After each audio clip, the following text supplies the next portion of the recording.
Okay, so I'm gonna try my best to put this in a minute.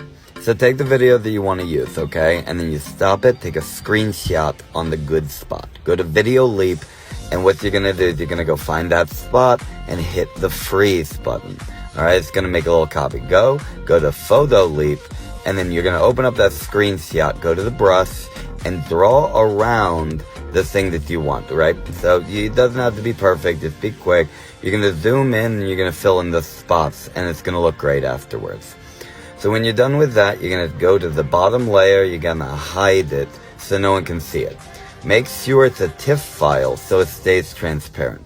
Go back to the Video Leap and you're gonna add that in, and make sure you put it on the layer above. So then it just lines up right there, right? Now trim down the ends so then you got it, right? And then just repeat the process. Make sure when you put it into TikTok, use the sound and then turn down the original sound, and you'll ride that TikTok wave.